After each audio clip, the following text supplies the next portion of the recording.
Praise the Lord. Praise the Lord.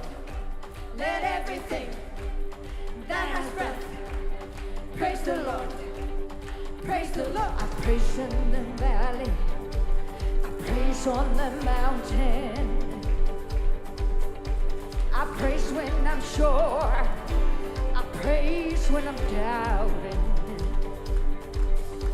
I praise when I'm numbered. I praise when surrounded. Tack Jesus. 'Cause praise is the waters my enemies drowning.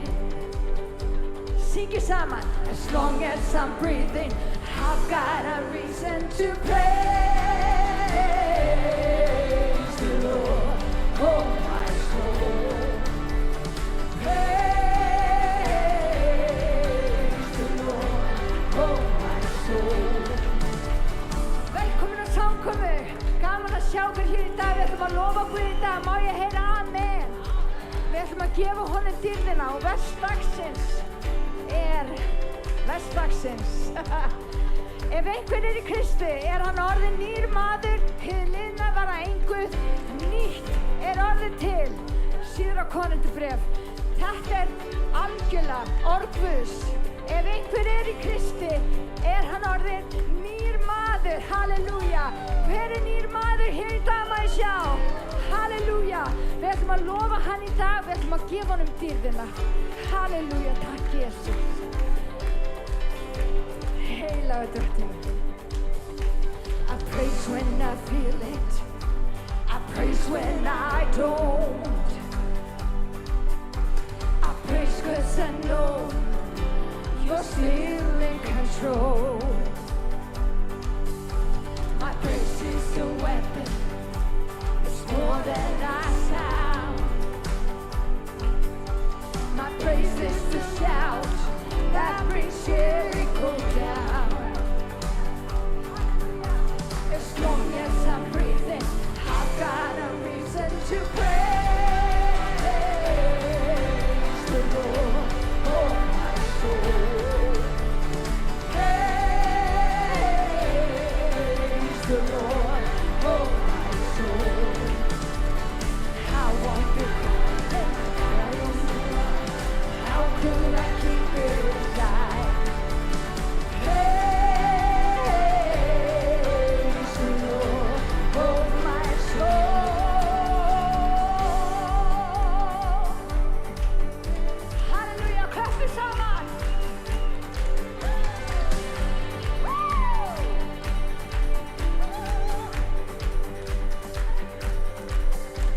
I praise 'cause you're sovereign. I praise 'cause you reign. I praise 'cause you rose and defeated the grave. I praise 'cause you're faithful. I praise 'cause you're true. I praise 'cause there's nobody greater than you. I praise 'cause you're sovereign. I praise 'cause you reign. I praise 'cause you rose and defeated the grave. I praise 'cause you're faithful. I praise 'cause you're true. I praise 'cause there's nobody greater than you. Praise the Lord, oh my soul. Praise the Lord, oh my soul. Praise the Lord, oh my soul. Praise the Lord, oh my soul. I won't be quiet, my God is alive. How could I keep it inside? I won't be quiet, my God is alive. How could I keep it inside? I won't be quiet, my God is alive. How could I keep it inside? Praise the Lord, oh my soul.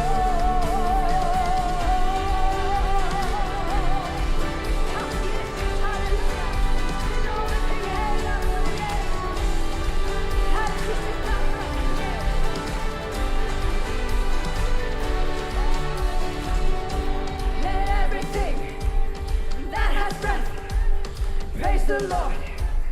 Praise the Lord. Let everything praise the Lord, praise the Lord.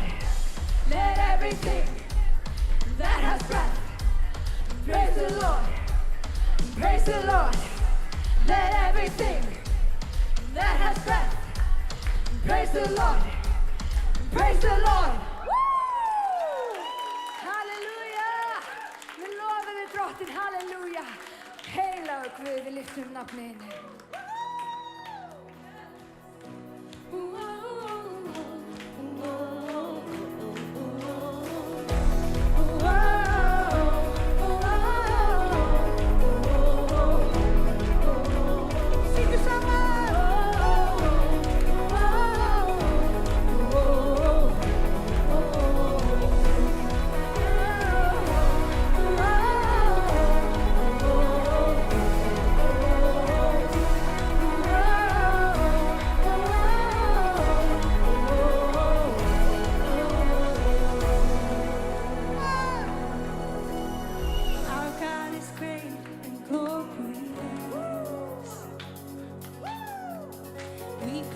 Trust in your name, Jesus.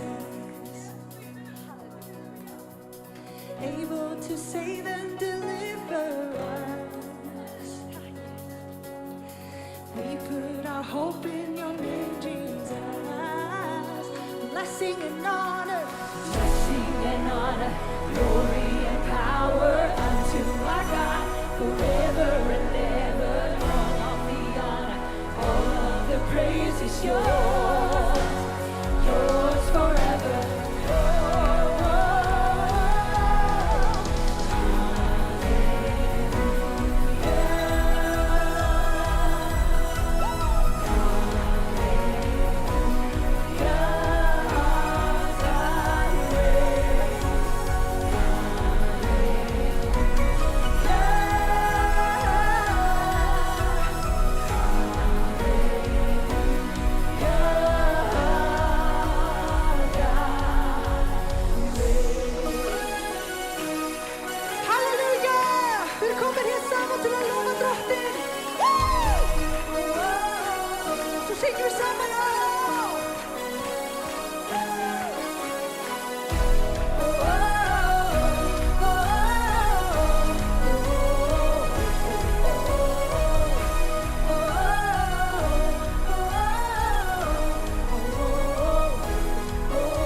Everybody sing it. Oh, oh, oh, oh, oh, oh,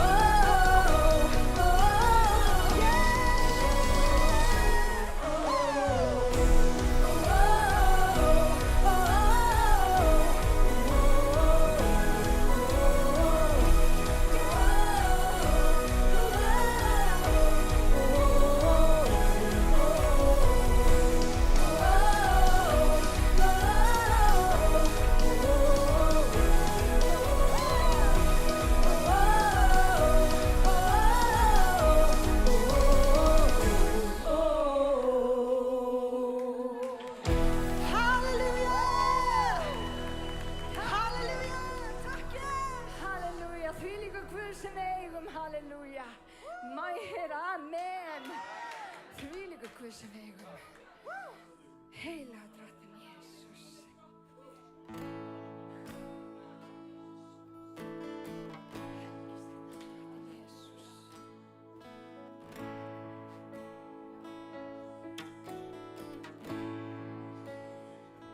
I love you, Lord. Oh, your mercy never fails me. All my days I've been held in your hands. From the moment that I wake up until I lay my head, I will sing of the goodness of God. All my life you have been faithful. Tack Jesus. And all my life you have been so, so good. With every breath that I am able, I will sing of the goodness of God. I love your voice. You have led me through the fire, the darkest night. You are close like no other. I've known you as a father. I've known you as a friend. I have lived in the goodness of God. And all my life you have been faithful. And all my life you have been so, so good. With every breath that I am able, I will sing of the goodness of God. Your goodness is running after, it's running after me. Your goodness is running after, it's running after me. With my life laid down, I surrender now. I give you everything. Your goodness is running after, it's running after me. Your goodness is running after, it's running after me. Your goodness is running after, it's running after me. With my life laid down, I surrender now. I give you everything. Your goodness is running after, it's running after me.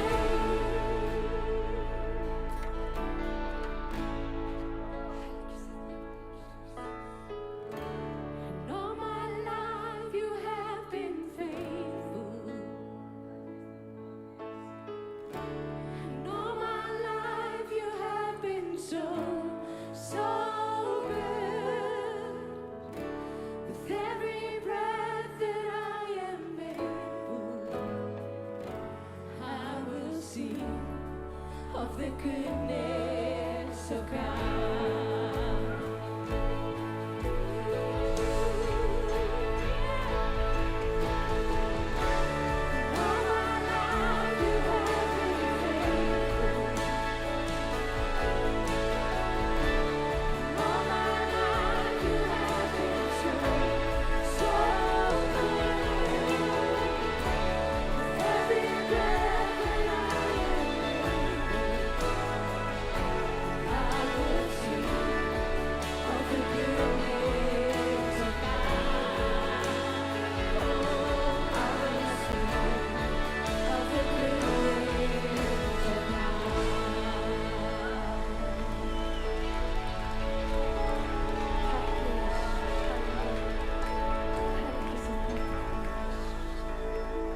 þig og við þökkum þig fyrir hver þú ert, Drottinn. Drottinn, þinn nafn öllum nafnum æðra bæði himn og jörðu, Jesús. Helgist þitt heila og endursama nafn. En í myrkri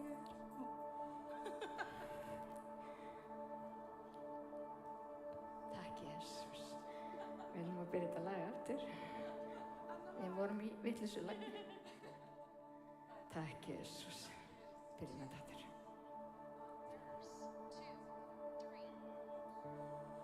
You were the Word from the beginning, one with God the Lord Most High. Your hidden glory in creation, now revealed in you are Christ. What a beautiful name it is. What a beautiful name it is. The name of Jesus Christ, my King. What a beautiful name it is. Nothing can stand against. What a beautiful name it is. The name of Jesus.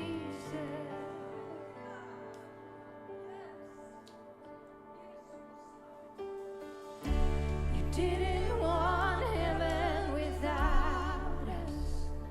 So Jesus, you brought heaven down.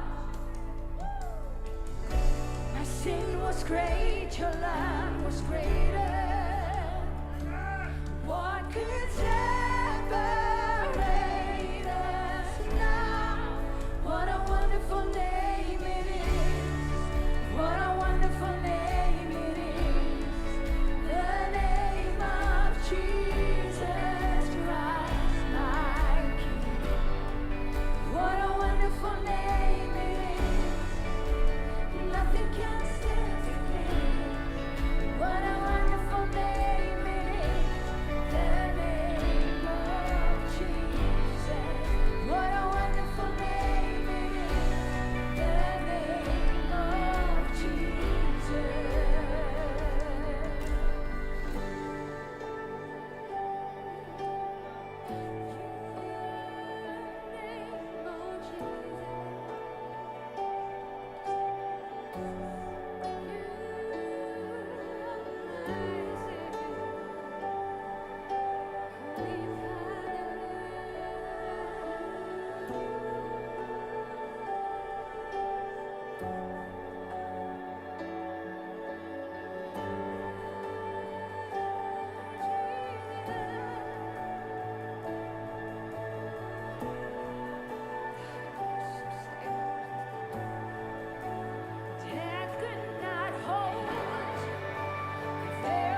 sem við eigum. Halleluja.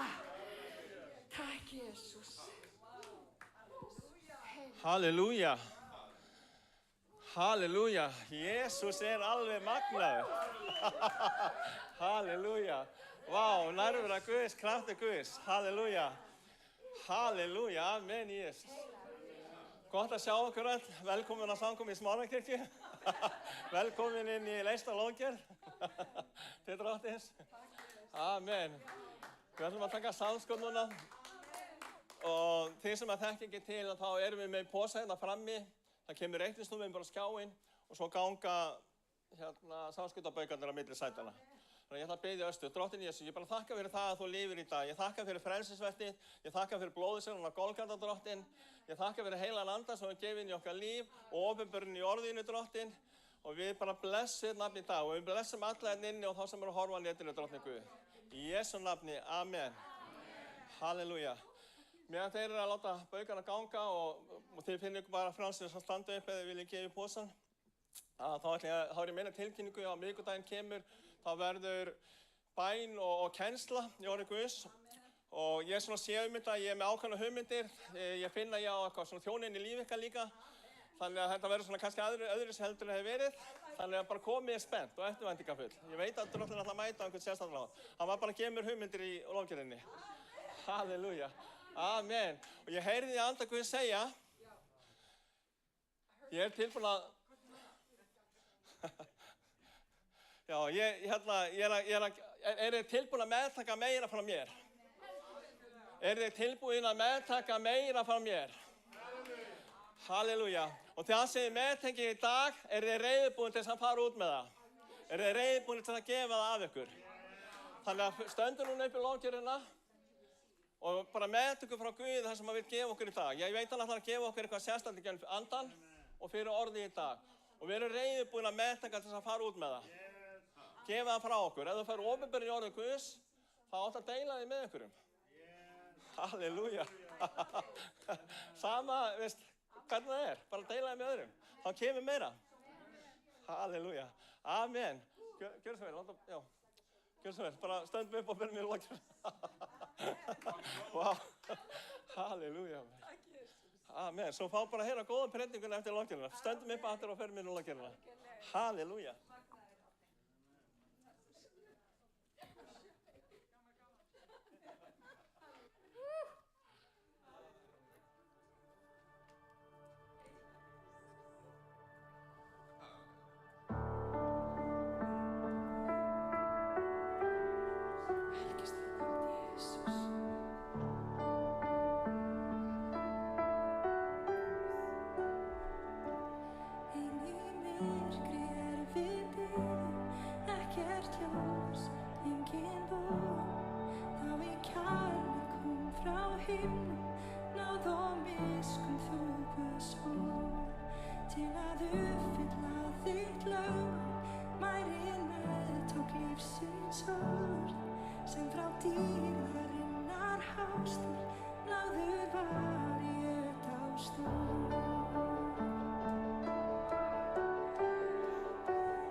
Guði til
Þannig rísu dauða frá, dýrð og andtök himini, því allir koma þá, endurfæðir Faðirinn.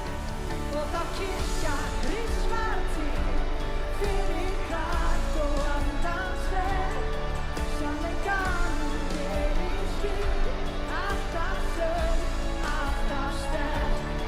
Fyrir blóðum nafnið hans, lausur fjötrum nú ég stíg. Hann gefur sigurkrans, Jesús Kristur mitt líf.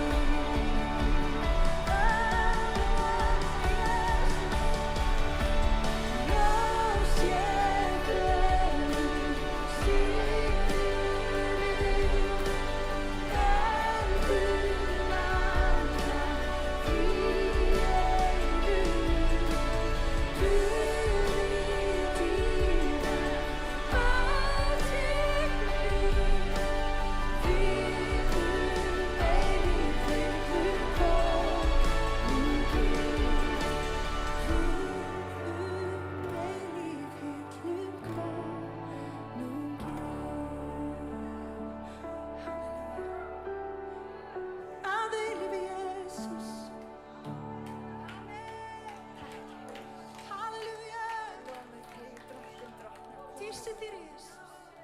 Heilagur ertu drottinn Jesús.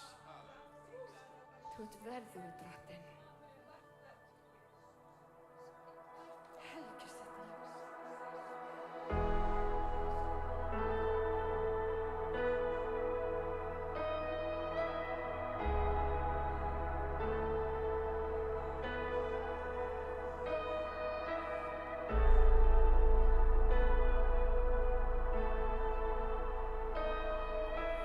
I just want to speak the name of Jesus over every heart and every mind. 'Cause I know there is peace within your presence. I speak Jesus.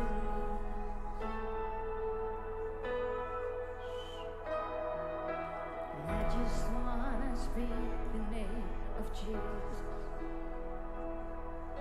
till every dark addiction starts to break. Declaring there is hope and there is freedom. I speak Jesus. Your name is power. Your name is healing. Your name is life. Break every stronghold. Shine through the shadows. Burn like fire. I just wanna speak the name of Jesus over fear and all anxiety. Every soul captivated to fresh. I speak Jesus. Your name is power, and your name is healing, and your name is life. Break every stronghold, shine through the shadows, burn like fire.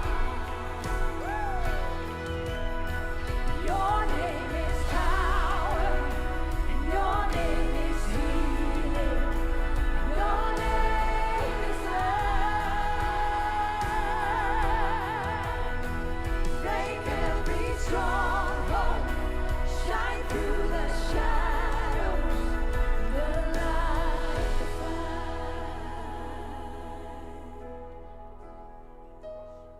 Shout Jesus from the mountains, Jesus in the streets, Jesus in the darkness over every enemy. Jesus for my family, I speak the holy name, Jesus.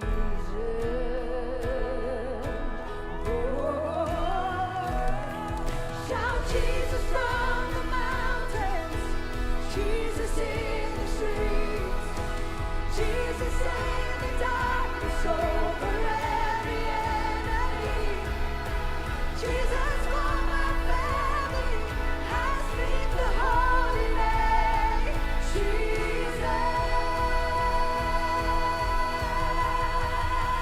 Your name is power, your name is healing, your name is light.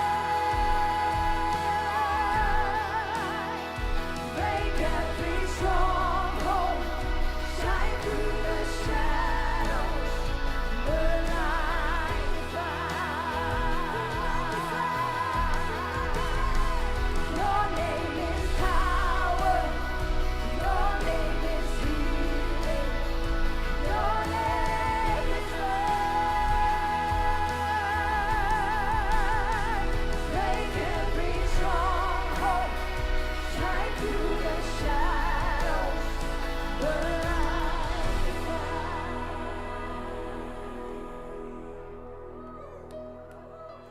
I just want to speak the name of Jesus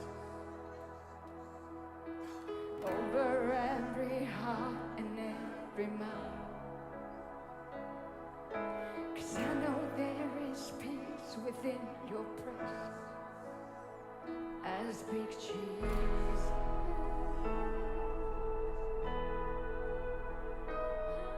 Heilar Jesus, halleluja. Eina sem við þurfum nafn þitt, drottinn Jesus. Ef við látum nafn þitt fara götur, halleluja. Ef við þurfum nafn þitt inn í drottinn myrkur, halleluja. Þú ert ljós okkar, þú ert líf okkar, þú ert sigur okkar. Þú brýtur hömlu, drottinn minn. Þú brýtur allt sem hrjáir hvern einasta mann. Þú ert líf okkar, lausnar og friður, halleluja. Heilagur drottinn Jesus, við lofum þig, halleluja. Halleluja, syngjum saman, halleluja. Takk Jesus, ég lofa þig. Shout Jesus from the mountains, Jesus in the streets, Jesus in the darkness over every enemy, Jesus for my family, I speak the holy name, Jesus.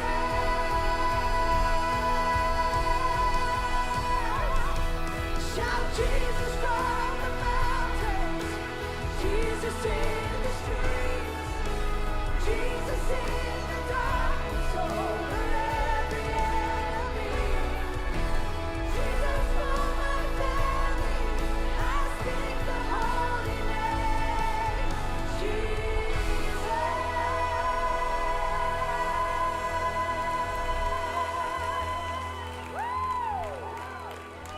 Takk Jesus, halleluja. Helgist þitt nafn Jesus, halleluja. Dýr sé þér Jesús. Það er allt að verða vitlaust hér í dag. Dýr sé Guði. Rísum á fætur örlítið. Mér var hugsað til þess, ég var að lesa áðan, ég var að hlusta reyndar á það. Þegar Ísraelsmenn fóru inn í Kanasland, getur eitthvað túlka fyrir þau? Getur eitthvað túlka fyrir þau? Þegar Ísraelsmenn fóru inn í Kanasland og þeir byrjuðu á því að sigra borgina Jerikó. Hvernig fóru þeir að því með því að setja Júda á undan, með því að setja lofgjörð á undan. Og vinir, þegar við erum að fara að heyra orgvöðs, það er svo mikilvægt að við mýkjum hjart okkar með lofgjörð. Og hvað er lofgjörð? Það er til að mynda þakklæti til drottins. Vitið að við höldum ofta að lofgjörð sé bara eitthvað sem við gerum á sunnudum. Það er, it's a way of life. Lofgjörð er þakklæti í hjartunum til drottins öllum stundum. Og mér langar að segja ykkur, hann er ekki bara góður þegar gengur vel, hann er líka góður þegar við förum í dalina.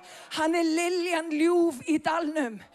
Halleluja. Og ef að þú ert hér í dag og þú ert jafnvel að gangi í gegnum dalinn, það besta, það mikilvægasta sem þú getur gert er að lyfta upp nafni Jesú.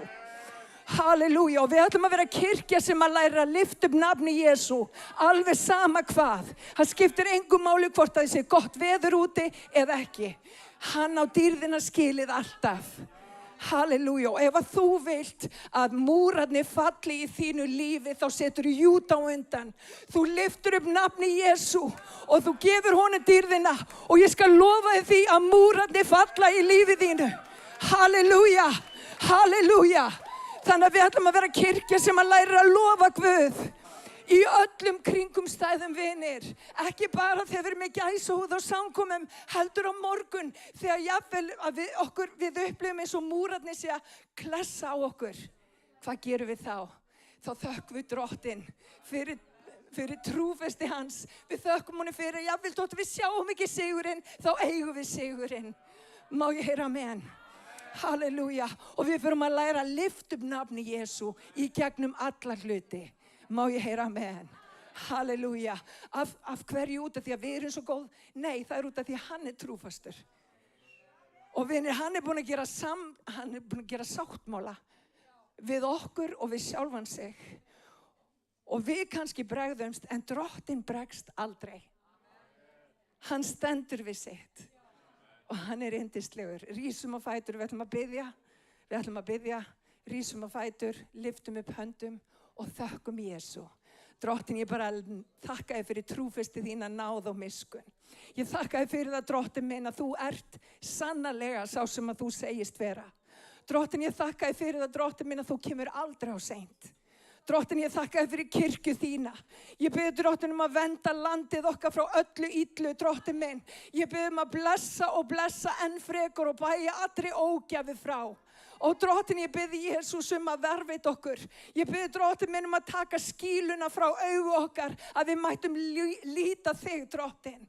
Og Drottinn, ég bið Jesús að í dag að þá leggjum við allt til hliðar. Við leggjum reiði til hliðar, ófyrirgefningu til hliðar og við lyftum upp nafnið þínu, Jesús. Við ætlum að horfa upp en ekki niður. Halleluja, Drottinn minn. Ég hef augu mín til fjallana, hvaðan kemur mér hjálp. Hún kemur frá Drottni, skapara himins og jarðar. Og Drottinn, ég tala líf inn í hjörtu allra sem eru hérna inni. Drottinn, ég bara tek í burtu allt það sem heldur aftur af kirkju þinni. Drottinn, ég kem í gegn öllum ótta. Ég kem í gegn ótta. Ég kem í gegn ófyrirgefningu. Ég kem í gegn kvíða hér í dag. Og ég segi, róa þú sál þín, halleluja, róast sál mín og sál þín, halleluja. Og við biðjum í Jesú nafn og allir liðurinn sagði. Amen, og mér langar að lokum að biðja fyrir Brad, hann kemur og talar orð þitt. Drottinn, ég vil bara þakka fyrir Brad, Drottinn minn, og það sem að hann hefur komið með, Drottinn minn, Jesús. Ég bið að blessa hann og ég bið að blessa fjölskyldu hans og ég bið að víka út tjaldtæla Guðsríkisins. Og við bjóðum Brad velkomin með því að gefa honum gott klapp. Og Hilmar ætlar að túlka. Halleluja, amen. Hallelujah. I have another small little gift for you. I want you to visit Canada. And so could I get a couple of brothers to give one of those to everybody? And that's just a little sticker of my flag, Canada, and you have to wear it on your head. Like, no.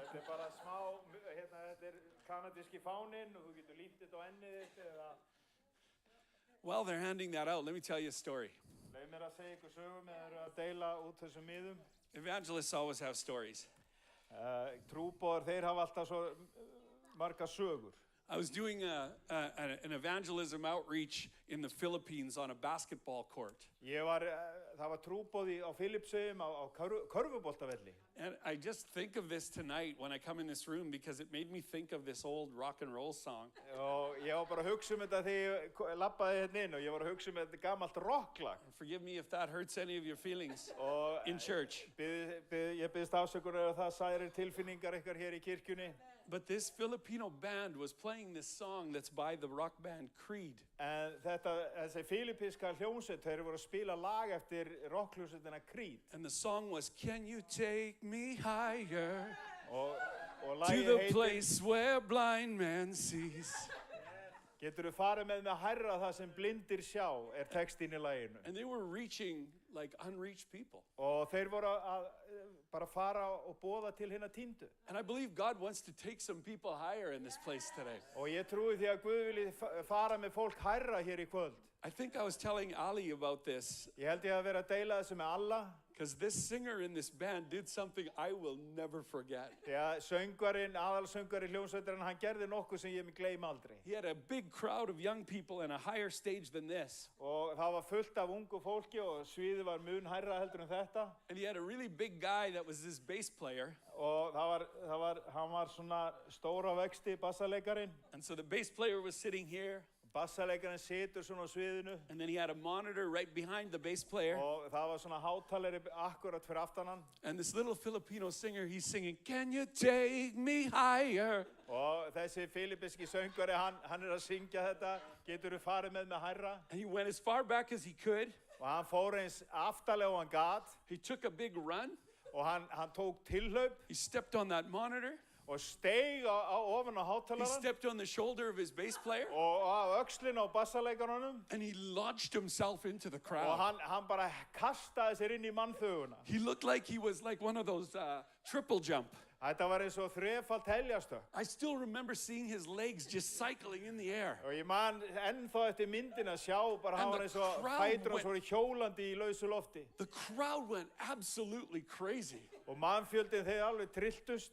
And somebody caught him out there in the crowd. Og svo hann var gripinn hérna af einhverjum. But sometimes we need some radical people. En stundum þurfum við svolítið svona djart fólk. Who believe in a Jesus who could take us higher. Sem trú á að Jesús geti tekið okkur hærra. A God that could take us further. Á Guð sem að getur farið með okkur lengra. Because you know, sometimes we plateau. You know what that Þegar means? stundum þá erum við bara sitjum við í stað. We go up a little ways. Við förum svona aðeins upp á við. And then we stop. Og svo bara verður bara kyrrstaða. I've seen some of your mountains that are surrounding Reykjavik. Ég sé að sum fjöllin ykkar hér í Reykjavík. And there's one that looks like Table Mountain in Cape Town. Og það svo hluta af Esjunni lítur eins og Table Mountain í Suður Afríku. It's flat on top. Það bara flatt á But God wants to keep toppnum. taking you higher. En Guð vill fara með þig Keep taking you hærra. further. Hann vill fara með þig lengra. Want to hear another crazy story? Vil ég heyra aðra skemmtilega sögu? I'm sitting in church, in my church in Canada. Ég sit í kirkjunum minni í Kanada. There's like a massive revival broke out in my church. Og það var svona gegnubrotsvakning sem átti sér stað. People came from many nations to visit my church. Og fólk frá mismunandi þjóðum komu í kirkjuna. And out of that revival, the missions organization that I oversee now was birthed. Og út úr þessari vakningu var til þessi trúboðshreyfing sem að I ég walked stend forward. fyrir. I walked forward at the start of a service and began to worship God. Ég fór svona fremst og var bara að lofa Guð. And then all of a sudden, just nations and continents of the world were coming out of my mouth. Og áður ég viss af, þá var ég farin að tala út bara þjóðir og heimsálfur. Africa, Asia, North America, South America, Europe. Norður-Ameríka, Suður-Ameríka, Evrópa. And I went back to my seat. Og ég settist aftur í sætið. And we have those theater-style seats in my church, in Og það voru that svona church in Canada. bíósæti. Yeah, theater-style. And I was in the middle of a section. Og ég var svona í miðri röð. And then I felt the Holy Spirit tell me something that I thought was a little bit crazy. Svo fannst mér heilagur segja nokkuð við mig sem hefur hans svolítið klikkað. We had a Canadian flag in the corner right up there on the stage. Og það var, kanadíski fáninn var þarna í horninu á sviðinu. And I felt like the Spirit of God said, go grab that Canadian flag and run around the building with it. Og mér fannst þess að heilagur laði mér á hjarta bara taktu fánan og hlöftu hringir í kring. Now this was a season of revival. People were running all over the place. Og þetta var svona það var vakningatími þarna þannig að fólk var hlaupandi út allt. But nobody ran with a flag. En það var hljóp engin með fánan. And I wasn't trying to outdo anybody. Og ég var ekki að reyna að toppa eitthvað. In fact, I didn't want to do it. Í raun og veru langaði mig ekki þess að gera þetta. And I sat there and I'm battling in my mind. Og ég sat þarna og var að berjast í huga mínum. I said, I'm going to have to say, excuse me, excuse me, Og excuse me, ég excuse me. myndi þurfa að fara og segja afsakið. I was making all these excuses. Og ég var alltaf svona afsökun í huga mér. I was thinking my pastor's going to think I'm crazy. Pastorum minn heldur að ég sé gengin að göflunum. And then I heard the Spirit of God again. Síðan heyrði ég anda Guðs aftur. He said, would you like me to give your missions call to someone else? Viltu að ég gefi trúboðskölluna til einhvers annars? I said, Nei. no, Jesus. Nei, Jesús. I will do what you want me to do. Ég geri það sem þú biður I mig will að gera. go where you want me to go. Ég mun fara þangað sem þú vilt So að I ég said, fari. excuse me, excuse me, excuse Þannig me. að ég sagði bara afsakið. I grabbed that flag and I took off running. Og ég greip fánan og ég hljóp allt. I did a lap around that building. Og ég hljóp hringinn í kringum salin. I put the flag back in the place. Og ég setti fánan aftur á sinn stað. The pastor went and straightened it out a little bit. Pastorinn fór og lagaði hann svona til. I was feeling a little bit generally kind of stupid. Mér fannst ég líta svona kjánalega út. But you know what? God started to open doors from En that vitið þið time. hvað? Guð fór að opna dyr. And he started opening countries Og byrjaði að opna þjóðir, and cities and places. borgi og mismunandi staði. And now 67 nations later. Og 67 þjóðum síðar. Next month, 68. Og í næsta mánuði 68. This month, pardon me. Í þessum mánuði. Please pray for me. I go home for only 9 days and then I go to Rwanda and Burundi. Þið með endilega biðja fyrir mig. Ég fer heim í 9 daga og síðan ég farin til Rwanda og Burundi. God wants to take you higher. Guð vill fara með þig He hærra. wants to take you farther. Hann vill fara með þig lengra. He doesn't want you sitting on Table Mountain Hann vill ekki að þú sitir bara í kyrstuð á fjallinu. eating braai. Borðandi ykkur grillmat. You know, God wants to exceed himself in your life. Guð vill fara umfram sjálfan sig í þér. Because some of you, you've only known God up to maybe a certain level, a certain degree. Sum ykkar hafa fengið að kynnast Guði bara að ákveðnu marki. And there's more to be known En það er meira til að vita about him, hann, more to be done. meira sem þarf að gera. But God needs to sort of expand things in our hearts. Og Guð þarf að byrja svona að þenja út tjaldtælan í hjörtum okkar. It's like these verses that they were referring to there in Isaiah 54. Þetta segir í Jesaja 54 að þenja út tjaldtælana. Expand the place of your tent. Að þenja út tjaldtælana. Stretch out those tent pegs. Strektu aðeins meira á stögunum. Lengthen your cords. Strengthen your stakes.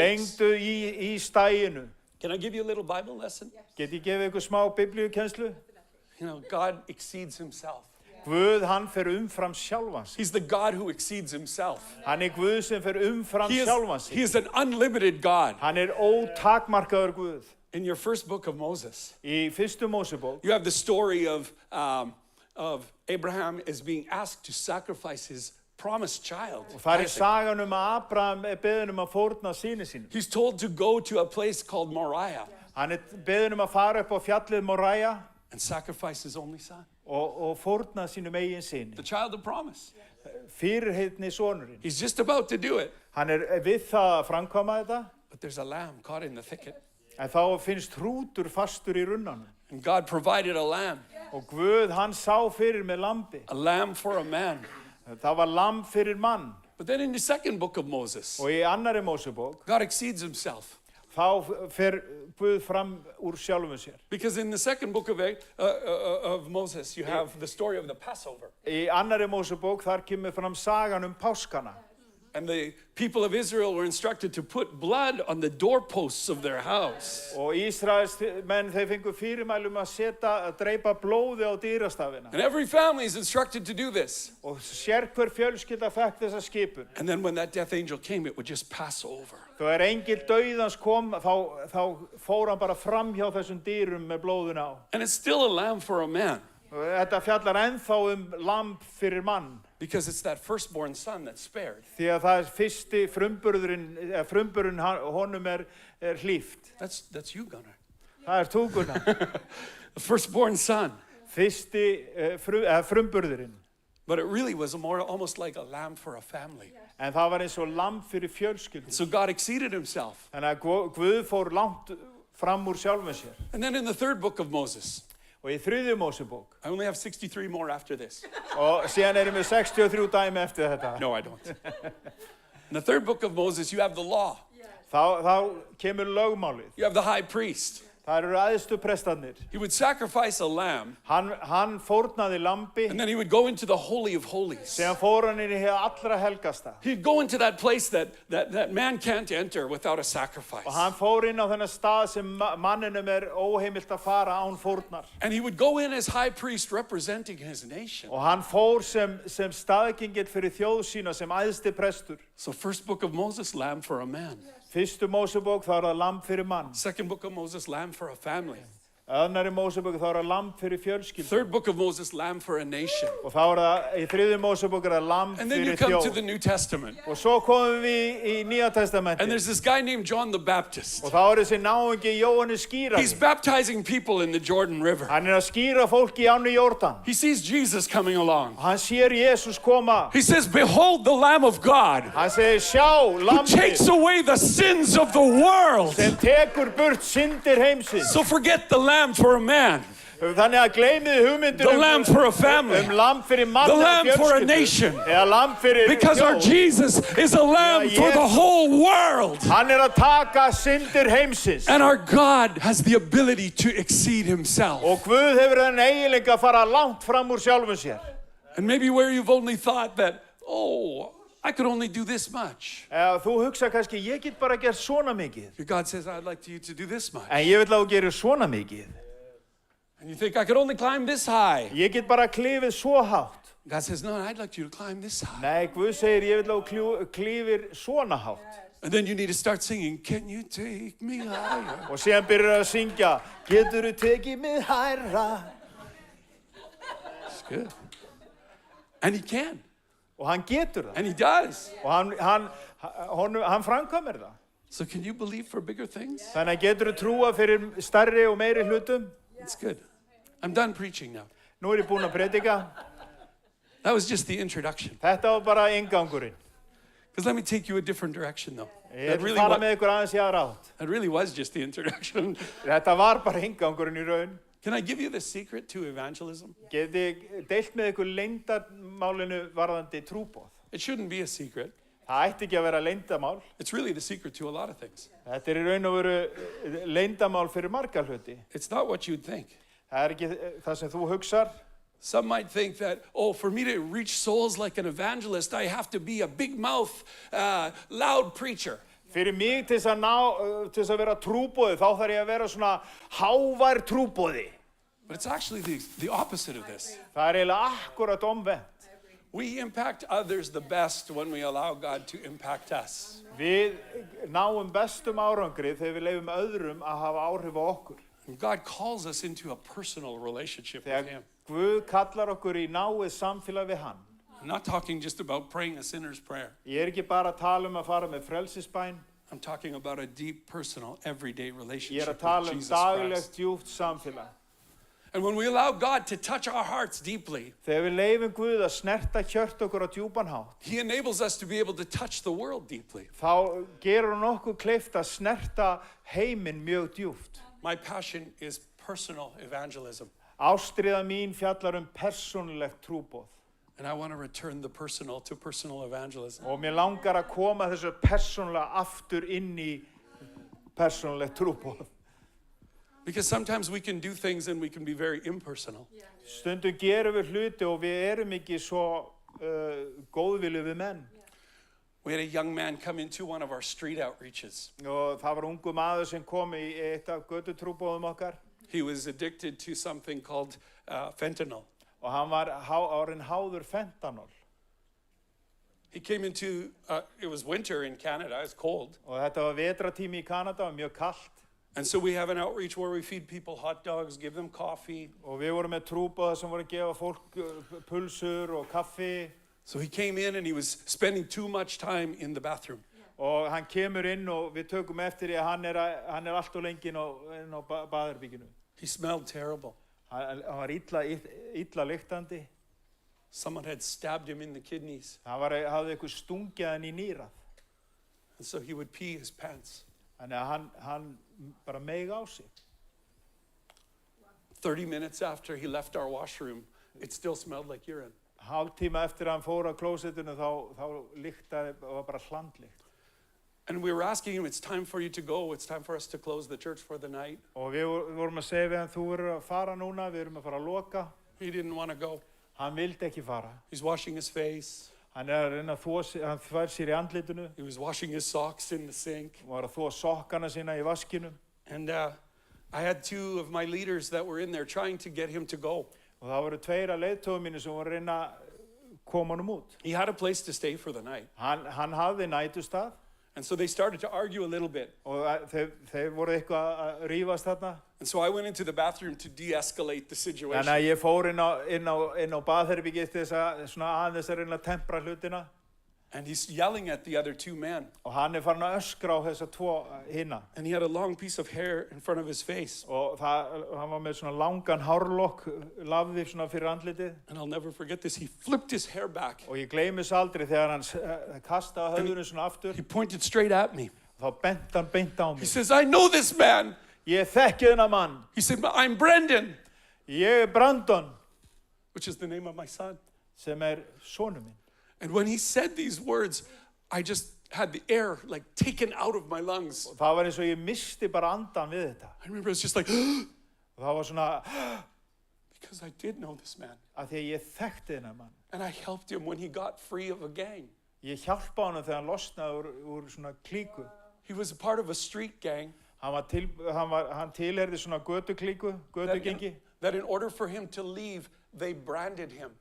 Til þess að hann fengi að yfirgefa klíkuna, þá var hann brennimertur. They burnt his flesh. Hann var bara brent holdið hans. And he left the gang and was doing very well. Og hann losnaði úr klíkunu og hann vegnaði bara vel.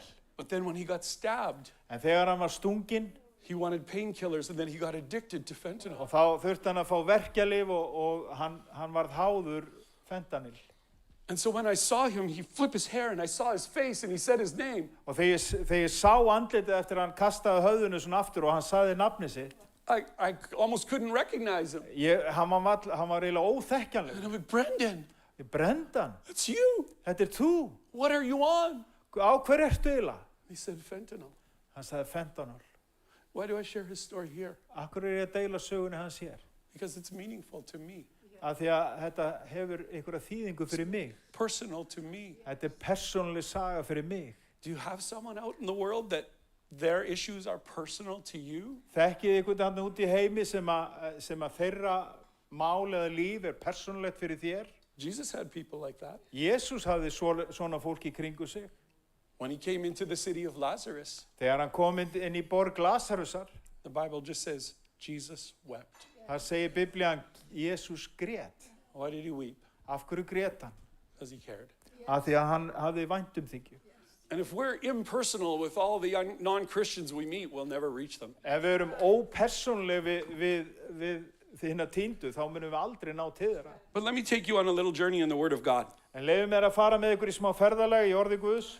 I start with James 4 and verse 8. Ég ætla að byrja í Jakobsbréfinu 4:8. It just simply says, draw near to God and God will draw near to you. Það segir einfaldlega nálægið yfir Guði og þá mun hann nálgast yður.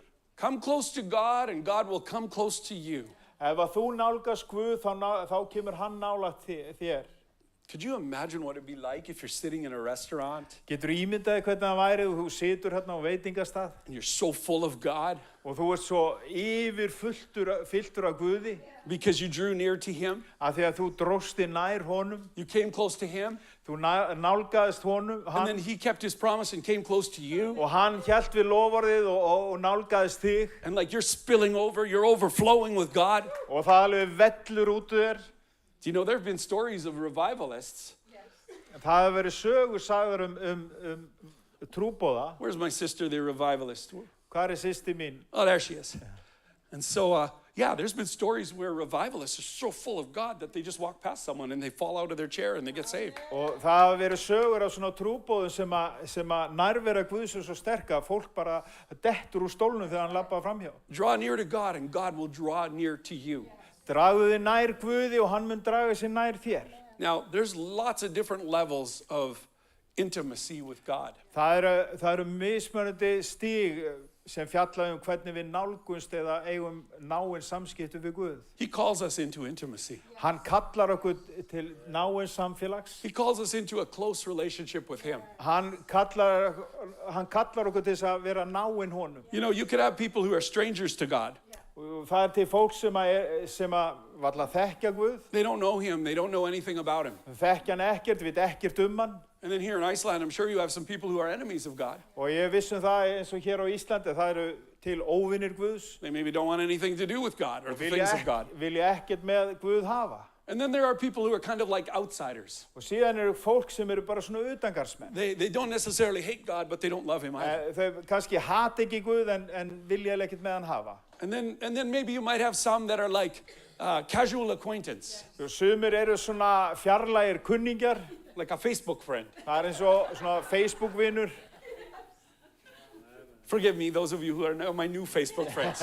Fyrirgefðu mér þið sem eru nýju Facebook-vinur mínir. But all of you have some Facebook friends that are like a casual acquaintance. En öll ykkar eigi svona Facebook-vinir sem eru svona bara fjarlægir aðstandendur. And people that you just, you know, I think of the people who go to church maybe Christmas, Easter, funeral, or wedding. Kristni sem fara bara í kirkju jól, páska, jarðarfarir og giftingar. Not exactly close to God. Það ekki að vera náin Guði. Not exactly on fire for him, following him. Ekki alveg það að vera brennandi fyrir Guð. But then you might have someone who might be considered a close friend. En síðan getur þú hugsað þann sem er talin vera náin vinur Guð. Close to God. Náin Guði. What's the promise? Hvert loforðið? Come close to God. He'll come close to you. Ef að þið nálgið ykkur Guð, þá nálgast hann ykkur. Luke 12 verse 1. Í Lúkas 12 og vers 1. It just says an innumerable multitude of people gathered together so that they trampled one another. Fólk hafði nú flykkst í tugum þúsunda, svo að nærri tróð hver annan undir. So Jesus ministered to multitudes. Þannig að Jesús, hann var að þjóna til tugi þúsunda. Sometimes in the many thousands. Stundum í tug þúsundum. He fed the 5,000, fed the 4,000. Hann fæddi þessa 5,000 og 4,000. Historians say that was just the men that they were counting. Og sagnaritar að segja að þarna voru bara karlmenn taldir til. So if each of those men had a wife and 5 kids. Þannig að ef hver karlmaður átti konu, eiginkonu og 5 börn. A big number. Og þá er þetta stóri tölu. Such a multitude that people are trampling on one another. Þvílíkur fjöldi tug þúsunda að fólk var að tróðast undir. And so what happens in the multitude? Hvað gerist í fjöldanum? The multitude is not the place for intimacy. Fjöldin ekki staðurinn fyrir nánd. It's not the place for closeness. Það ekki staðurinn fyrir þessa nánd. It can be. Það getur verið það. Because think of the woman with the issue of blood. Þegar hugsaðu konuna með blóðlátið. In the midst of a multitude, she chose to come closer. Mitt í mannþrönginu þá ákvað hún að stíga nær. All sorts of people are bouncing off of Jesus. Alls konar fólk var að rekast utan í Jesú. And one person touched him. Og það ein persóna sem snarta. His own disciples said, everybody's touching you. Og þeir svöruðu til lærisveinarnir, það allir að snerta þig. But only one person really touched him. Nei, það var ein manneski sem virkilega snarta. Hey, little detour here for a second. Förum hérna í smá hjáleið. I'm bad for this. A message inside a message. Ég alveg hræðilegur í þessu að fara svona hjáleiðir. Let me flip that question. Leyfðu mér að snúa þessari spurningu við. Who touched you? Hver snart þig? Who has touched you? Hver hefur snortið þig? We need to allow people to touch our hearts. Við þurfum að leyfa öðru fólki að snerta hjart okkar. Thank you, Father. Anyways, multitude of people, not the place for intimacy. Í fjöldanum, það kannski ekki staðurinn fyrir nánd. How many of you ever been in a multitude? Hvað mörg ykkar sem hafi staðið í mannþröng? Big football game. Ja, stóru fótboltaleik. I don't know. I didn't see it. Is there like an Iceland national stadium? Eitthvað þjóðarleikvangur? How big is it? Hvað hann stór? Okay, well let's talk about somewhere else. Who's been to a big football match, maybe in UK or something? Hafið farið á stóran fótboltavöll til dæmis í Bretlandi? Or a concert maybe, some famous person. How many people? Maybe 30,000 people at the concert. Kannski 30,000 manns á samkominni. Tell me whose concert it was. Hvaða hljómsveit fóruð á? Who's that? Coldplay, okay. Coldplay. So what's his name? Chris Martin? Yeah. So how many people in the Coldplay audience? Það eru margir þarna sem voru áhörfundur á Coldplay. Maybe 20,000 people in the stadium. Kannski 20.000 manns á vettfanginum. How many people can say, me and Chris, man, we're buds? Hvað eru margir sem geta sagt? Ég og aðalsöngurinn, við erum bestu vinnir. Not too many. Það ekki margir. Maybe some business associates. Kannski einhverju viðskiptafélagar, Maybe his wife or family member. konan hans og fjölskylda. But only a few are really close. En það eru bara fáir sem eru í virkilegri nánd. Most of the multitudes aren't even acquaintances. Flestir af mannfjöldunum eru ekkert nálægir. And just think what the multitudes got to receive. En hugsið ykkur bara hvað fjöldin fekk að meðtaka. They got to see miracles. Þau fengu að sjá krafta, They saw healings. sáu lækningar, They got free food, fengu frítt að borða, free multiplied food. það var margfaldaður frýr Who matur. gets to see that? Hver fær að sjá slíkt? And yet Jesus sort of rebuked that. En Jesús hann eiginlega ámyndið það. Because there's a verse that says, you seek me not because you saw the signs, but because you ate of the loaves and you were filled. Því að það er vers sem talar það, þið voru ekki að leita mér vegna táknana og undrana, heldur vegna þess að þið fenguð magafylli. So what's the attitude of a multitude? Og hver viðmót svona fjöldans? The attitude of a multitude is, what can I get? Viðmót fjöldans hvað get ég fengið? Never gave anything to Jesus. Þau gáfu Jesú ekki neitt, Just wanted to receive from him. vildu bara meðtaka frá honum. You know, you can't trust a multitude. Þú getur ekki treyst fjöldunum. Because one day a multitude will be throwing off their coats. Einn daginn þá tók mannfjöldin af sér klæðin They'll be laying down palm branches as Jesus enters Jerusalem. og lögðu það á götuna og pálmagreina þegar Jesús kom ríðandi inn í borgina They'll be saying, Hosanna, Hosanna! og hrópuðu Hósanna, Hósanna. Blessed is he who comes in the name of the Lord. Blessaður sá sem kemur í nafni drottins. And then a few days later, they're shouting something else. Og nokkrum dögum síðan þá var líðurinn farin að hrópa allt annað. Crucify him. Krossfestu mann. Same people. Sami fjöldin. You can't trust a multitude. Það ekki þetta að treysta fjöldunum. Not the place for closeness. Það ekki staður fyrir nánd. Jesus calls us to come in closer. Jesús kallar okkur til að koma He wants to nálægt. take us higher. Hann vil fara með okkur hærra. He wants to bring us in. You know, is abortion legal in Iceland? Fóstureyðingar löglegar hér á Íslandi? Yeah, in Canada also. Já, það líka í Kanada. Pray for me, I'll pray for you. Ég skal biðja fyrir mér og ég biðja fyrir ykkur. You know what's so crazy about something like that? Vitið þið hvað svo klikkað með þvílíkt? A group of elected officials can get together and have a vote. Það geta komið ykkur ráðsmenn saman sem eru kjörnir og bara kosið. They can take something that's wrong and by a vote determine that it's right. Og þeir geta tekið eitthvað sem rangt og svo halda þeir bara kosningar og þá það orðið rétt. Right and wrong is not decided by a vote. Rétt og rangt ekki ákvarðað með atkvæðagreiðslu. It's decided by a God Það ákvarðað af Guði who made the heavens and the earth. sem skapaði himinn og jörð. He put the natural order of things as they are. Og hann setti allt sem í skikkan skaparans. So I'm saying all this just to say that the multitude is not the place for intimacy. Ég að koma þessu til skila og segja þetta á þennan hátt So Christian- að fjöldin ekki staður nándar. Christian, you need to move out of the multitude. Þú sem kristinn, þú þarft að færa þig úr fjöldunum. So here's a principle I want to give to you. Hérna ákveðið grundvallaratriði sem ég vil deila með ykkur. As the size of the crowds that Jesus ministered to got smaller, Eftir því sem að hópurinn sem Jesús var að þjóna til minnkaði, the level of intimacy got bigger. þá reis nándin. And so the crowd size, a little smaller, Og þegar hópurinn var smærri, but the intimacy even greater. og þá var nándin meiri. So let me narrow it down from a multitude in the thousands. Og leið mér aðeins að skera þetta niður úr 2000-unum. There were 500 people who saw Jesus risen from the dead. Biblían segir að það voru 500 mann sem sá Jesú rísa upp frá dauðum. They got something that the multitude didn't get. Þeir fengu eitthvað það sem að 2000-fjöldin sá ekki. And then there were 120 in the upper room. Svo voru 120 í loftstofunni. How many of you would have liked to have been in the upper room? Hvað eru mörg hérna sem hefur verið til í að vera í loftstofunni? And Jesus just showed up. The Jesús, hann birtist bara. presence of the Holy Spirit showed up. Nærvera heila sandag mætti bara. I think I said it last Saturday. Ég held ég að tala þetta síðasta laugardag. There was a tongue of fire for every head. Og það var tungur af eldi á hverju höfði. How many of you brought your head to church tonight? Hvað eru margir sem kom með hausinn með sér á samkomu í kvöld? It's Reinhard Bonnke who says that. Það Reinhard Bonnke sem á þessa línu. He says, if you have a head, you can have a fire. Ef þú ert með haus, þá getur þú fengið eld. I love that.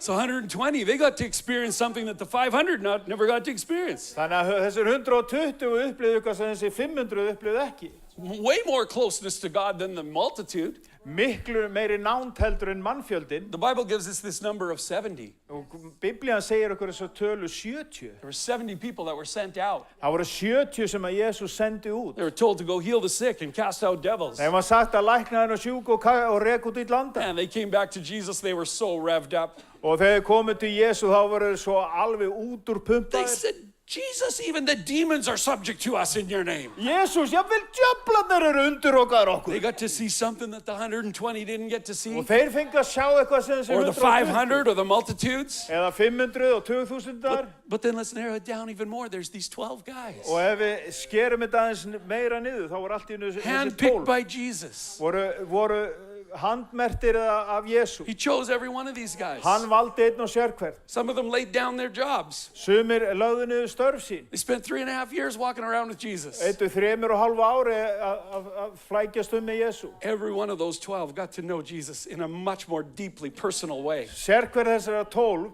fekk að kynnast Jesú í meiri nánd heldur en nokkur annar. Don't lose me here because I'm still talking about evangelism. Ekki tapa mér, ég ennþá að tala trúboð. I'm giving you the secret to it. Ég að deila með ykkur leyndadómunum Those bak 12 við are going to trúboð. know Jesus in a way that the 70 are not going to know.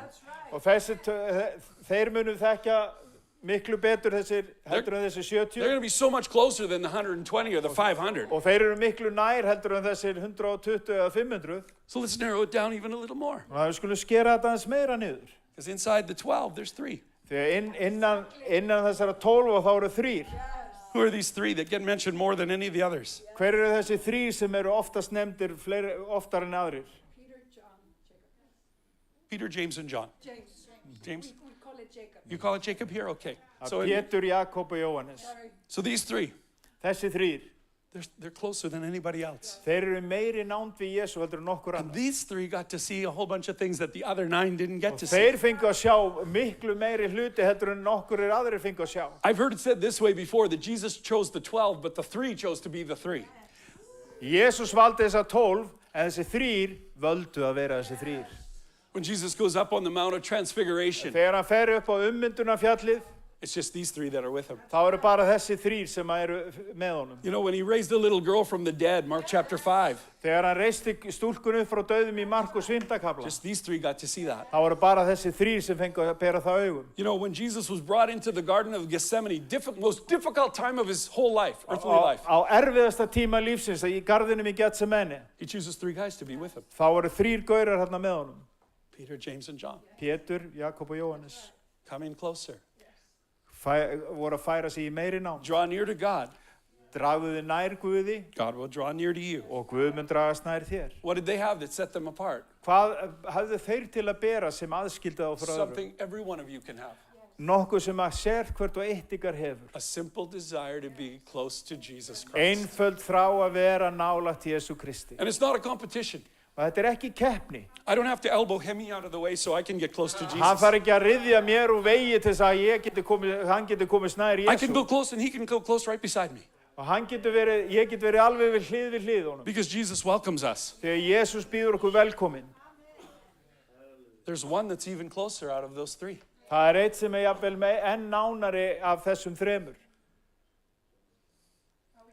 This guy is, in my reading of the scriptures, the closest person to Jesus Christ during his earthly ministry. Samkvæmt mínu lestri á ritningunum þá þessi maður sá sem hefur mestu nánd við Jesú. Do you think we could learn anything from someone like that? Heldurðu við getum lært eitthvað frá slíkum manni? Who is he? Hver þetta? Johannes. John. Jóhannes.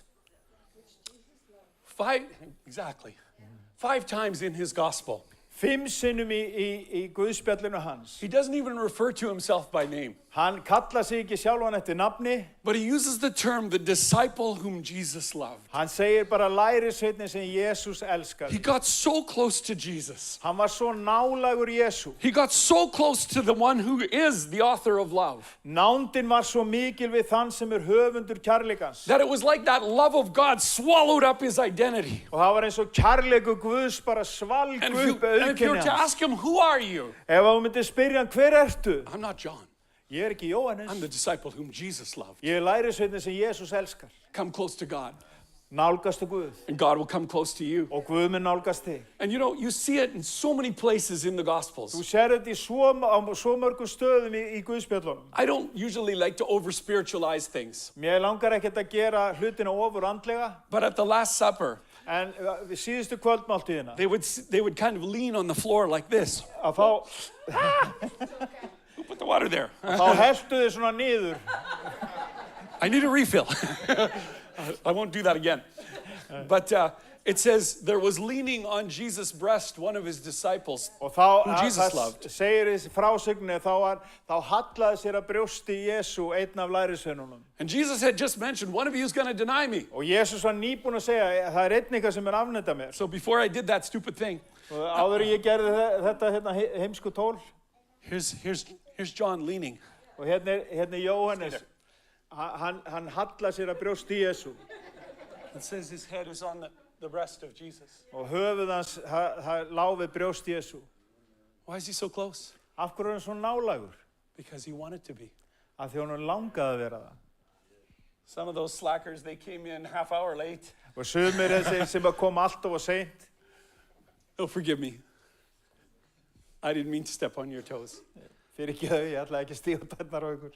You know, you read this, I think John had just a simple desire to be close to Jesus. Þegar þú lest þetta, þá niðurstaðan einföld. Hann hafði bara einfalda It makes you þrá. read some stories a little different. Og það færði til þess að lesa söguna aðeins öðruvísi. Do you remember the story where they came to Jesus, and then in one gospel they came with their mother Það segir á einu stað að þeir komu til Jesús og komuðu með mömmu sína. and say, Jesus, grant that we may sit, one on your right and one on your left in eternity. Og þessi, Jesús leið okkur í eilíðina, við meðum sýta þið til hægri og vinstri handar. Is that just selfishness and arrogance? Er þetta ekki bara sjálfselska og hroki? No, a little bit of pride? Svolítið svona stolt? Or is it maybe a simple desire to be close to Eða Jesus? þetta bara einföld þrá að vera nálægt Jesú? I don't know.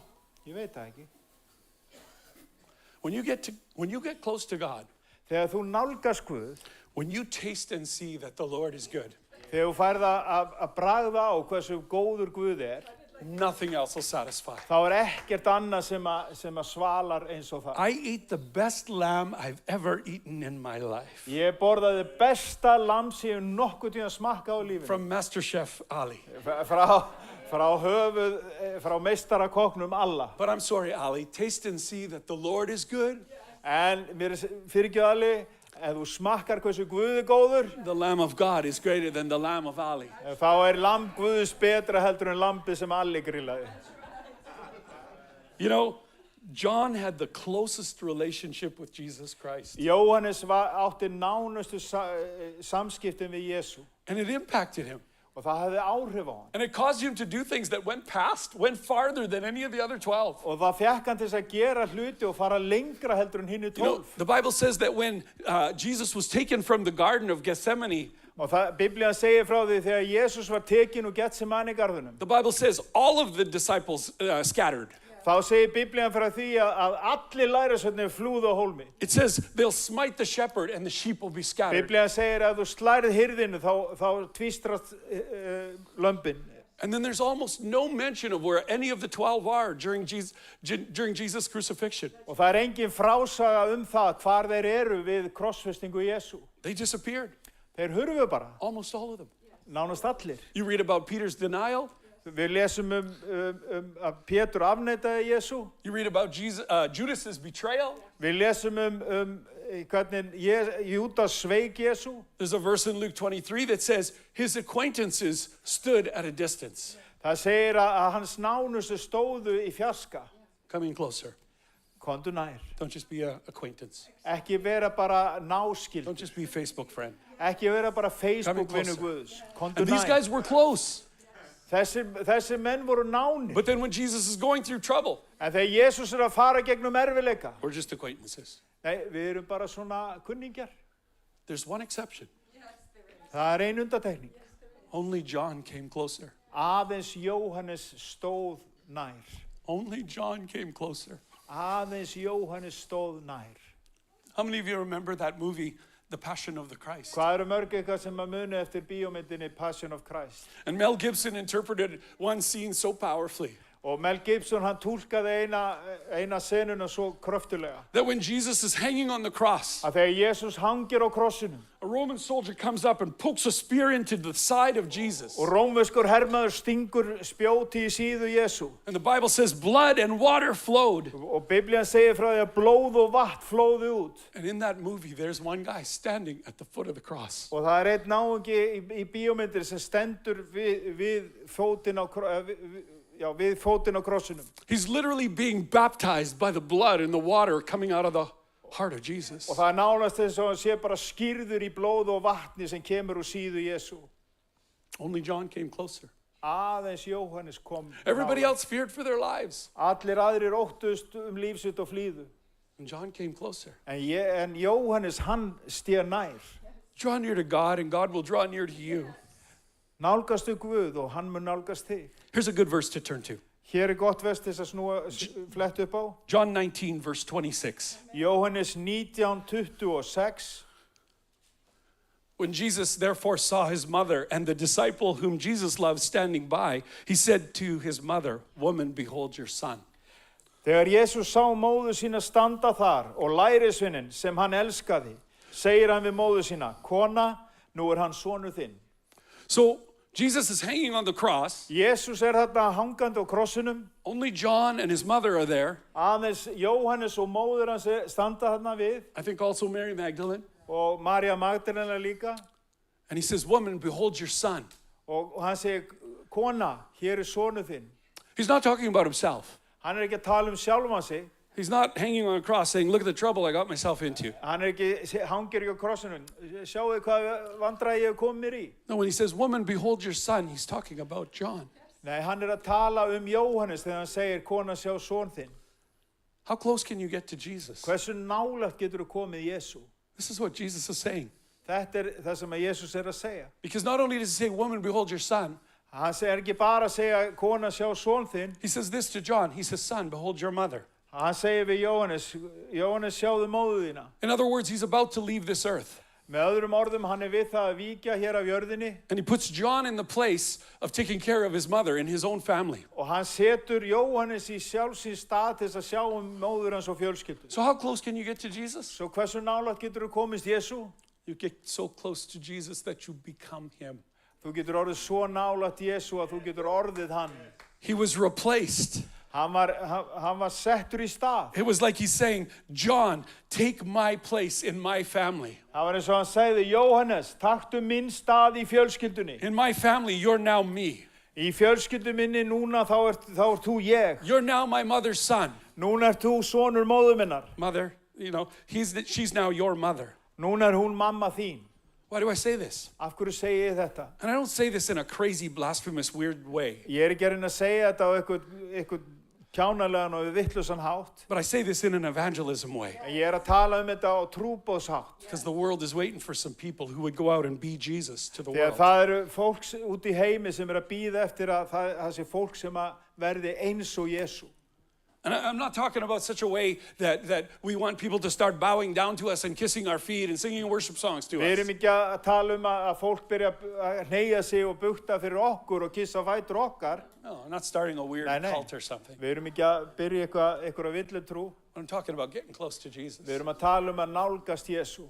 So close Vera svo náinn that we're him. Að við erum hann. Or the closest thing that anybody's ever going to see of him. Við erum það nálægasta sem nokkur annar mun sjá af honum. We're called to come in closer. Og við erum kölluð til að draga okkur nær. How many of you ever noticed when you read the Gospel of John, Hvað eru mörg sem hafa tekið eftir í þegar þið lesi Jóhannesarguðspjall? it's different. Það hljómar allt öðru sem hinn. You have the other three Gospels, Hinn Guðspjöllin, all very powerful, öll mjög kröftug.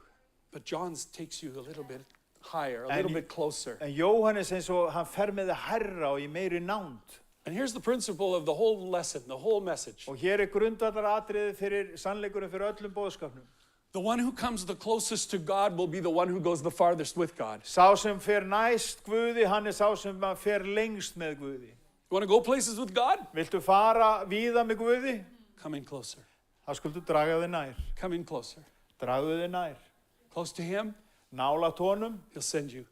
þá sendir hann þig. He'll give you special assignments. Hann gefur þig sérstök verkefni. You will see Him do such awesome things Og þú munt sjá hann gera undraverða hluti. because you came in close. Af því að þú nálgaði þig honum. Even if it's as simple as a word. Jafnvel eitthvað einfalt orð. I was so touched because a young man came to this church on Wednesday night. Ég var svo snortið, það var ungu maður sem kom hérna á miðvikudaginn. And he just told me about my prayers last Saturday morning. Og hann var bara að deila með mér bænir mína sem ég bað fyrir öðrum síðastliðin laugardag. He said, you prayed for 3 men. I know them very well. Og þú baðst fyrir 3 mönnum og ég þekki þá alla He mjög vel. said, everything you prayed was exactly for that person. Og allt sem þú baðist var svo nákvæmlega fyrir viðkomandi mannesku. And he emphasized it again and again, and my head was starting to... Og hann endurtók þetta aftur og aftur og ég var bara snortið. But it's all Jesus. En þetta allt Jesú. Very little Brad in that equation. Það voða lítið að bratin í þeirri jöfnu. He must increase. Hann á að vaksa, We must decrease. ég á að minnka. We come close. Við nálgumst He promises to come close. og þá lofar hann okkur að hann nálgast okkur. He'll draw near to us. Hann mun draga sig nær okkur. Just think of these little statements in 1 John. Hugsuðum þessi orði í 1. Jónasarbrifi. We love him because he first loved us. Við elskum hann af því að hann elskaði okkur fyrst. The guy who walks around with the name, the disciple whom Jesus loved. Gaurinn sem lappar og kendur við lærisveininn sem að Jesús elskaði. It's not like a little feeling to him. Þetta ekki, hann ekki einhverju tilfinninga flippi. No. He recognized that without God, we don't have the capacity to love God, love people, love anything. Hann gerir sig grein fyrir að án Guðs og þá getum við ekki eins og elska Guð eða fólk eða nokkuð. He knew that love comes from God and that we're just supposed to give it back to him. Hann vissi að kærleikurinn kemur frá Guði og við að gefa hann aftur til hans. And he calls us to demonstrate that love. Og hann segir okkur að við að útlista og sína þennan kærleika. Can you see how this fits with evangelism? Getið þið sé hvernig þetta á vel við trúboð. When Jesus sees a sincere heart, Þegar Guð sér einlægt hjarta, a heart that loves him, hjarta sem elskar hann, a heart that desires to be close to him, hjarta sem að þráir að vera nálægt honum. then you become his personal first choice to pour himself into. Og þá verður þú hans persónulega val til þess að hann úthelli sér í þig. Just think, at one point Jesus says, I am the light of the world. Hugsið ykkur, á einu stað segir Jesús, ég ljós heimsins. But then in another place he says, you are the light of the world. En á öðrum stað segir hann, þið eru ljós heimsins. And that's his heart. Það hjartalag hans. His heart is that we be him to a messed up world. Hjarta hans að við séum hann hérna í brengluðum heimi. So let me show you one last verse. Leið mér að deila með ykkur einu vesiðubót. John 14, verse 21. Jóhannes 14, 21? Yeah. 14:21. It says, he who has my commandments and keeps them, it's he who loves me. Sá sem hefur boður mín og heldur þau, hann sá sem elskar mig. And he who loves me will be loved by my Father, and I will love him and manifest myself to him. En sá sem elskar mig mun elskaður verða af föður mínum og ég mun elska hann og birta honum sjálfan mig. Jesus made the promise that if we love, Jesus lofar þessu að við elskum, he's going to love us, þá mun hann elska and okkur he's going to manifest himself inside of us. og hann mun birta sjálfan sig innra með okkur. And the Greek word for manifest is very interesting. Og gríska orðið fyrir það að opinbera eða birta, It means to cause to shine in. að orsaka það að þú munt skína. It's like God saying, I will cause myself to shine in you. Ég mun koma því þannig við að ég mun skína inn í þér. You hang out with me, spend some time with me, Eittu tíma með mér and I'll shine through you. og ég mun skína inn í þér. wherever you are, whatever you do. Hvað sem þú ert og hvað sem þú ert að gera. Amen?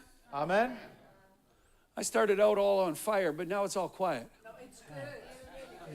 Ég byrjaði og þið voru alveg eldi tekið, nú allt orðið hljótt. Can you take me higher? Yes. How do you do it? Draw closer. Amen. Hvernig gerum við þetta? Við nálgumst Guð. You know, God is looking, let me come back to something I said. Ég er að segja aftur það sem ég kom að sagði öðru sem ég sagði áðan. It was a little side detour, but it wasn't. Þetta var svona smá hjáleið en var það ekki í raun. That story of the woman. The disciples said, Jesus says, who touched me? Það er sagan konuna þegar Jesús segir, hver snart mig? Ask yourself. Spurðu sjálfa þig. One more time, ask yourself that. Enn og aftur, spurðu sjálfa þig. Who's touched you recently? Hver hefur snortið við þér nýlega? Could be somebody you work with, Einhver sem þú ert að vinna með, somebody you go to school with. einhver skólabróður eða systir. Open your heart to be touched by Opnaðu hjarta þetta að verða snortið. a broken world, Gagnvart brotnum heimi. so that their hurt becomes yours, Þannig að þeirra mein og þjáning verður þín. that they touch you. Að þau virkilega snerta við þér, hræra við þér. As I'm guilty of this, and I know Yes. sometimes you are too, I'm sure, Ég sekur þetta og þið öruglega líka. where we just don't allow the world to touch us. Að við bara leifum heiminum ekki að snerta okkur. And yet the Bible says this about Jesus, En samt segir Biblían þetta Jesú. that he was touched with the feelings of our weaknesses. Að hann var snortinn af meinum og tilfinningaveikleik okkar. And we need to be like that. Og við þurfum að vera þannig. Amen. Amen. Thank you, Father. Takk þér, Faðir. Father. Thank you, Jesus. Takk, Jesús. I want to pray for some of you tonight. Ég vil biðja fyrir nokkrum ykkar hér í kvöld.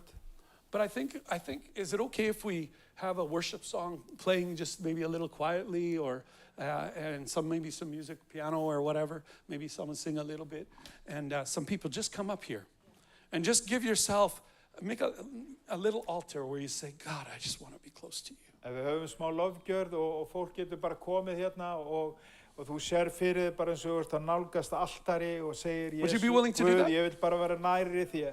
Come out of your seat. Eru tilbúin að gera þetta? Have a little Stíðið fram response. úr sætum ykkar. And I'll try not to kick any more water over.